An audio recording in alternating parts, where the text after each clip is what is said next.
ब्रह्मा वरुणेन्द्र रुद्र मरुतः स्तुनुवन्ति दिव्यैः स्तवैर्वेदैः साङ्गपदक्रमोपनिषदैः गायन्ति यं सामगा ध्यानावस्थित तद्गतेन मनसा पश्यन्ति यं योगिनो यस्यान्तं न विदुः सुरासुरगणा देवाय तस्मै नमः। श्रीमच्चन्दन चर्चितोज्ज्वल वपुः शुक्लाम्बरा मल्लिका मालालङ्कृतकुण्डला प्रविलसन मुक्तावली शोभिता सर्वज्ञान निदान पुस्तकधरा रुद्राक्षमालाकरा वाग्देवी वदनाम्बुजे वसतु मे त्रैलोक्यमाता चिरम् मूकं करोति वाचालं पंगुं लङ्घयति गिरिं यत्कृपातमहं वन्दे परमानन्दमाधवं। नमो भगवते तस्मै व्यासायामित तेजसे यस्य प्रसादाद् वक्ष्यामि नारायणकथामिमां। नारायणं नमस्कृत्य नरं चैव नरोत्तमं देवीं सरस्वतीं व्यासं ततो जयमुदीरयेत्। ओम श्री स्वस्थानी देव्यै नमः।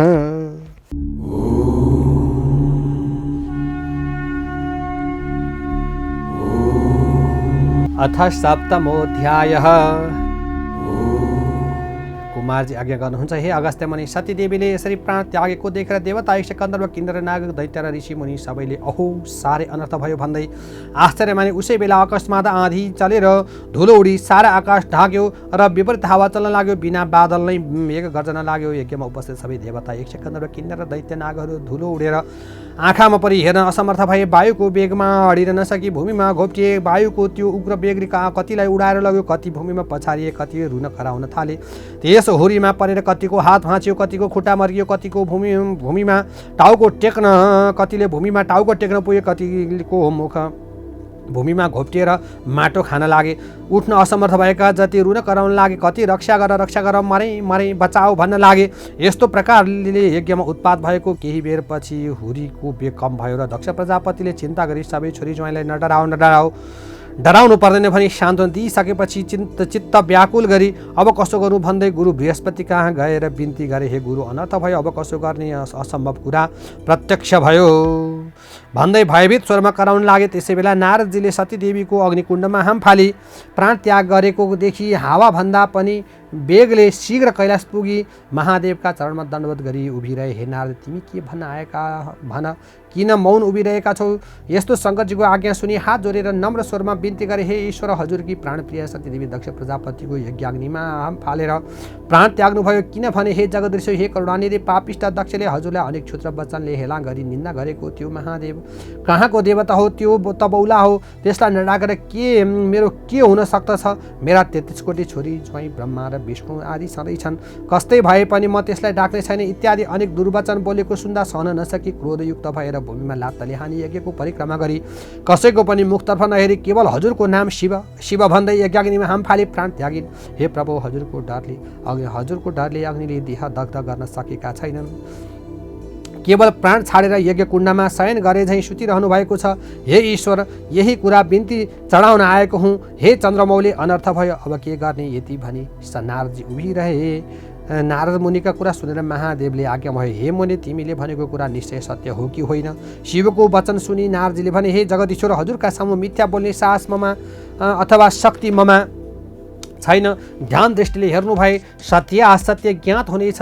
नारदजीका त्यस्ता वचन सुनि ध्यान दृष्टिले विचार गरी अत्यन्त क्रोधले तिनै नेत्रबाट अग्निमा ज्वाला निकाली दाह्रा केटी पाखुरा निमुट्दै नारदजीको सामुन्ने नै भन्नुभयो, हे मुनि, 33 कोटी देवताले रक्षा गरिएको पापिष्ट दक्षको विनाश नगरी छाड्ने छैन।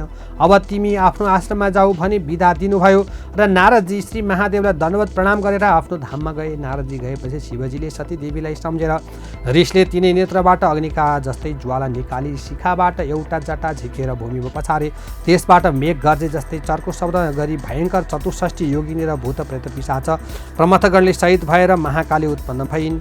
कस्ती महाकाली भने डरलाग्दो अनुहार भएकी, लामा लामा दारा निस्केकी, आकाश जस्तै पेट भएकी र बाघको छाला कम्मरमा बेरेकी, झाँक्रो फिजेकी, हातमा भयङ्कर खड्ग लिएकी, कहिले हाँस्ने कहिले लामो जिब्रो निकाल्ने यस्ती महाकाली शिवजीको सामुन्ने उभि के कामले मेरो आराधना गर्नुभयो भनी बिन्ती गरिन्। अनि महादेवले अघि झैँ अर्को जटा झिकेर भूमिमा पछारे। त्यसबाट पृथ्वी कम्पायमान पार्दै क्रोधित सिंह जसरी गर्जन्छ त्यस्तै ध्वनि निकाल्दै हजार सूर्य जस्तै तेज भएका, सम्पूर्ण शरीरमा खरानी घसेका, मुन्नामाला लगाएका, दायाँ हातमा त्रिशूल लिएका र बायाँ हातले डमरू बजाउने यस्ता भीषण मूर्ति भएका वीरभद्रले महादेवका अगाडि उभिएर बिन्ती गरे, हे शम्भो, हामीहरूलाई किन आराधना गर्नुभयो? तिनीहरूको यस्तो प्रार्थना सुनेर महादेवले आज्ञा भयो, हे वीरभद्र महाकाली, तिमीहरूलाई पापिष्ट दक्ष प्रजापतिको यज्ञ विध्वंस पारी उसको पनि संहार गरी दक्षका सहायक संरक्षक देवताहरूको पनि संहार गरेर आऊ भनी डाकेको हुँ। अब तिमीहरू नन्दी भृङ्गी चतुष्ठी योगिनी भूतप्रेत पिशाच समेत भई दक्षको यज्ञ विध्वंस गर्न तत्काल जाओ। श्री महादेवको यस्तो आज्ञा सुनि नन्दी भृङ्गी भूतप्रेत योगिनी र पिशाच सहित भई मेघ गर्जे झैँ सिंहनाद गरी पृथ्वी कम्पित पारी साक्षात यमराज प्राणीको नाश गर्न हिँडे झैँ क्रोधित भई शिवको आज्ञा शिरोपर गरेर कैलाश पर्वतबाट हिँडी तिनीहरूको चालामाला देखेर पृथ्वीलाई भार थाम्न कठिन पर्यो र थर्र काँप्दी भइन्। सात समुद्र छचल्के, समस्त जीव त्राही त्राही भए। दक्षको यज्ञमा अनेक किसिमका उत्पात हुन थाले। आकाशमा काग र गिद्ध मण्डलाकार गरी उड्दै कराउन थाले। स्यालहरू आँखा र मुखबाट आगो ज्वाला निकाल्दै कराउन र दगाउन थाले। रगतको वृष्टि भयो, विपरीत वायु चल्न लाग्यो। यस्तो उत्पात हुन लागेको देखेर यज्ञ मण्डपमा बसेका सबै हाहाकार गर्दै यतायता भाग्न लागे। स्त्री पालक बुढाहरू भाग्न नसके भूमिमा घोप्टिएर रुन कराउन लागे। कोही अझ के हुने हो भनेर डराई त्राही त्राही हुन लागे। ठिक उसै बेला शिवको आज्ञा पाएर उन्मत्त भएका वीरभद्र र महाकाली नन्दी भृङ्गी आदि शिवका गण मेघ गर्जे जस्तै गर्जँदै हात्तीका बथानमा सिंह पसे झैँ दक्षका यज्ञमा पुगेर दक्षद्वारा डाकिएका देवता यक्ष गन्धर्व किन्नर नाग दैत्यगणसित परस्पर जुधे। त्यो देखेर दक्षका कन्याहरू देवकन्या नागकन्या ब्राह्मण ऋषि मुनि आदि सबै त्राही त्राही नारायण भन्दै कोरोही कराई 10 दिशातिर भाग्न लागे। कोही भाग्न नसकेर लडे, कसैको हात खुट्टा भाँचियो, कोही टाउकाको भरले पल्टेर माटो खान लागे। कति मोर्चा परि असहाय जस्तै भूमिमा लडिरहे। तर विष्णु प्रभृति देवता यक्ष गन्धर्व किन्नर आदि सबैले दक्ष प्रजापतिको रक्षा गर्न शस्त्र अस्त्र लिएर वीरभद्र महाकाली माथि प्रहार गर्न लागे। यसरी परस्पर घमासान सङ्ग्राम भयो। इन्द्रादि देवताहरूले कुन कुन अङ्ग अस्त्र प्रहार गरे भने इन्द्रास्त्र, अग्नियास्त्र, दिव्यास्त्र, वरुणास्त्र, पाशुपतास्त्र, ब्रह्मास्त्र, तोमर, गदा, खड्ग र मुसल, नागपास आदिले वीरभद्र महाकालले 64 योगिनी भूतप्रेत प्रमथगण र विष्णुमा ज्वरमाथि प्रहार गरे। यस्तो तरहले आफूमाथि शस्त्रास्त्र प्रहार गरेको देखेर वीरभद्रका गणहरूले पनि कठोर स्वरले गर्जेर दक्षका सैन्यभित्र पसी जति भेटे उतिको टाउको समाति, निमोठी, हात खुट्टा भाँची, मुर्गीले रगत छदाई देवताहरूको संहार गरे। उता महाकालीले प्रत्यक्ष काल जस्तै खड्गली वर्षाकालको प्रचण्ड मेघ गर्जे चाहिँ गर्जे सिंहनाद गर्दै मृगका फौजमा सिंह पसे चाहिँ र सुकेका परालमा आगो लागे जस्तै गरी दक्षका सेनाको संहार गरिन्। वीरभद्र समेत नन्दी भृङ्गी चतुष्ठी योगिनी भूतप्रेत पिशाच प्रमथगण समेत शत्रुतिरका कसैको शिर कसैको हात खुट्टा छुट्याए। कसैलाई निमोठी रगत पिएर नाच्न लागे, कोही हाँस्न थाले, कसैको मासु लुचिराखे, कसैको कोखामा प्वाल पारेर रगत पिउन लागे। कोही देवता भागे। यसरी दक्षका सेना र कोटी कोटी देवताको संहार गरे। त्यसरी संहार गरेको देखेर दक्षका सेना र देवताले वीरभद्र र महाकालीमाथि आफ्ना शस्त्रास्त्र प्रहार गरे। तर ती सम्पूर्ण शस्त्रास्त्र महाकालीको शरीरमा छुनासाथ आफै भस्म भएर जान्थे। कोही शिवगण र महाकालीले दक्षका सैन्य र देवगण यज्ञमा आएका धेरै वीरहरू मारिदिए। विषमजोरले पनि सबैका शरीरमा प्रवेश गरी अचेत पारिदिए। अनि वैकुण्ठका स्वामी श्री विष्णुले सम्पूर्ण देवता यक्ष गन्धर्व किन्नर दैत्य नाग सहित दक्षका सबै सेना अचेत भएका देखेर आफ्नो देहबाट शीत ज्वरो उत्पन्न गरेर सबैलाई अचेत गराए। फेरि अनेक शस्त्र अस्त्र लिएर बत्तीमा पुतली भए चाहिँ वीरभद्र महाकालीमाथि जाइ लागे। वीरभद्रले पनि त्रिशूली सिंहनाद चाहिँ सुकेको खरमा आगो लगाए चाहिँ एक क्षणमै दक्षका अनेक सेनाहरू काटी मारिदिए। तिनका कसैको शिर छैन, कसैको हात छैन, कसैको खुट्टा छैन। त्यस्तो स्थिति देखेर कोही रक्षा गर भन्दै भाग्न पनि नसकी भूमिमा लडिरहे। यसरी सबै देवताहरूको संहार गरी अन्य दैत्य दानवलाई समाति अग्निकुण्डमा होम्न लागे। वीरभद्रले त्यसरी दक्षका सेना देवता यक्ष दानव गन्धर्व किन्नरहरूको नाश पारी यज्ञ समेत ध्वस्त पारिदिएको हेर्न नसकी श्री विष्णुले राता आँखा पारी नागले झैँ निश्वास फेर्दै प्रलय प्रलयकालको अग्नि जस्तै भई दायाँ हातले पाँचजने शङ्ख बजाई दाहिने हातले बायाँ हातले पाँचजने शङ्ख बजाई दाहिने हातले कौमुदीको गदा उठाई संहारकालमा रुद्र आइलागे जस्तै वीरभद्रका सेनामाथि जाइलागे। त्यो देखेर देवता यक्ष गन्धर्व किन्नर नाग आदि सबै दक्ष प्रजापतिका सेनाले धन्य धन्य विष्णु तिम्रो जय कल्याण होस् भन्दै आफ्ना आफ्ना शस्त्रास्त्र लिई विष्णुको सहायतामा लागेर कठोर युद्ध गरे। यस्तो देखेर महाकाली रिसले आगोको ज्वाला झैँ डरलाग्दो तेज प्रकट गरी खड्गली जाइ लागिन्। त्यो देखि भूत प्रेत पिशाच प्रमथगण डाकिनी साकिनी र 64 योगिनी सबै युद्ध गर्न लागे। त्यस जस्तै ठुलो हावा चल्नाले मेघ टुक्रा टुक्रा हुन्छ त्यस्तै दक्षका सेना देवता दैत्य गन्धर्व किन्नर नाग आदि 10 दिशामा भागे। तब विष्णुले निर्धकसित वीरभद्रको छातीमा कौमुदी गदा प्रहार गरे। त्यो गदा वीरभद्रको छातीमा बज्न गयो अनि ती मूर्छा परि भूमिमा ढले। फेरि विष्णुले नन्दी भृङ्गी 64 योगिनी भूत प्रेत पिशाच प्रमथगणका उपर शङ्खको चर्को शब्दका साथ शस्त्रास्त्र प्रहार गरे। त्यसरी विष्णुको प्रहारले जति लडी भूमिमा पल्टे कति मूर्छा परे कति भागे। त्यो देखेर दक्ष प्रजापतिका सेनाले धन्य धन्य विष्णु भनी स्तुति गरी पुष्पवृष्टि पनि गरे। तब विष्णुले पाँचजन्य शङ्ख बजाई मूर्छा भइरहेका वीरभद्र महाकालीका कानमा देवता यक्ष गन्धर्व किन्नर र दक्षका सेनाले सङ्कुल ध्वनि र धन्य धन्य विष्णु भनी स्तुति गरेको शब्द परेर चेतना फर्क्यो। आफ्ना सैन्य कोही भूमिमा ढलेका कोही भाग्न लागेका कोही के कसो गरौँ भनी अन्यलमा परेका देखि अत्यन्त क्रोधित भई तत्काल सदृश त्रिशूल ले विष्णुलाई लक्ष्य गरी बेगले प्रहार गरे। त्यो त्रिशूल विष्णुका छातीमा लाग्यो। त्यसको कष्ट सहन नसकी नवद्वारबाट रगतको धारा बगाई विष्णु मूर्छा परिढले। उनी मूर्छित भएपछि वीरभद्रले प्रलयकालको मेघ झैँ गर्जन गरी दक्षका सेनामाथि जाइ लागे। आफ्ना गण समेत मिलेर कोटी कोटी देवताहरूको संहार गरे।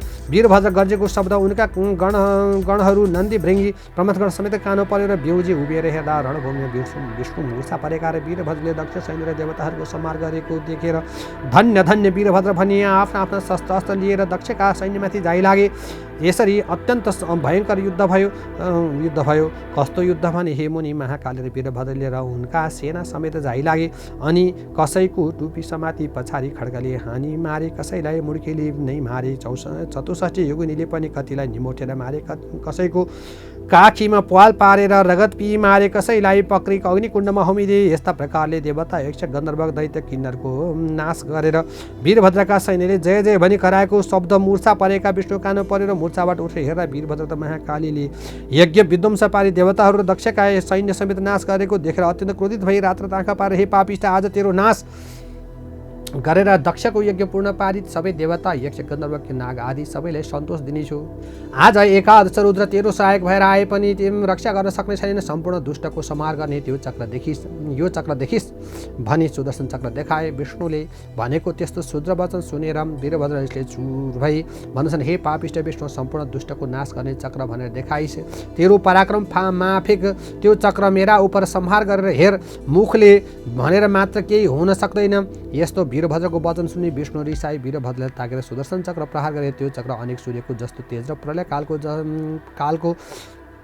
गर्जना झैँ गर्जना गर्दै काल रुद्र नाश गर्न भनी गए झैँ गयो। त्यस्ता प्रकारले आएको त्यो चक्रलाई देखि नन्दी भृङ्गी 64 योगिनी प्रमथगण भूत प्रेत आदि शिवगण त्राही त्राही वीरभद्र महाकाली भनी उनका नगी चाहिँ गए। जस्तो समुद्र मन्थनमा कालकोट विष निस्केर सबैलाई भस्म पार्न खोज्दा शिवले पान गर्नुभएको थियो उस्तै त्यो चक्र आएको देखेर मुख बाइदिनाले वीरभद्रको मुखमा पस्यो र नील तयार भएको देखि विष्णुले चाँडो गरी वीरभद्रका मुखबाट सुदर्शन चक्र जिगी त्यहाँबाट अन्तर्ध्यान भई वैकुण्ठ जाँदा भई। यतै स्कन्द पुराण केदारखण्डी माघ महात्म्य कुमार अगस्त्य संवादे श्री स्वस्तानी व्रत परमेश्वर्या व्रत कथायां दक्षसेना वधो नाम सप्तमोऽध्यायः। ओम श्री स्वस्तानी देव्यै नमः।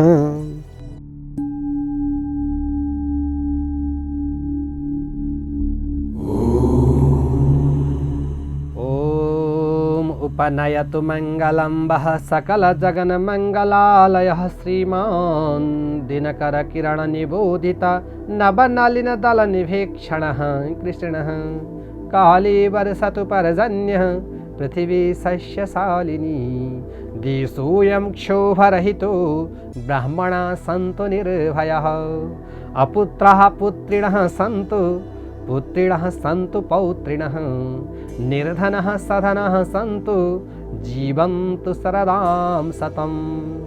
तत्रैव गङ्गा यमुना च तत्र गोदावरी सिन्धु सरस्वती च तीर्थानि सर्वाणि वसन्ति तत्र यत्राच्युतोद्धारकथा प्रसङ्गः या कुन्देन्दुतुषारहारधवला या शुभ्रवस्त्रावृता या वीणाम्बरदण्डमण्डितकरा या श्वेतपद्मासना या ब्रह्माच्युतशङ्करप्रभृतिभिर्देवैः सदा वन्दिता सा मां पातु सरस्वती भगवती निःशेषजाड्यापः कायेन वाचा मनसेन्द्रियैर्वा बुद्ध्यात्मना वा प्रकृतिः स्वभावात् करोमि यद्यद् सकलं परस्मै नारायणायेति समर्पयामि।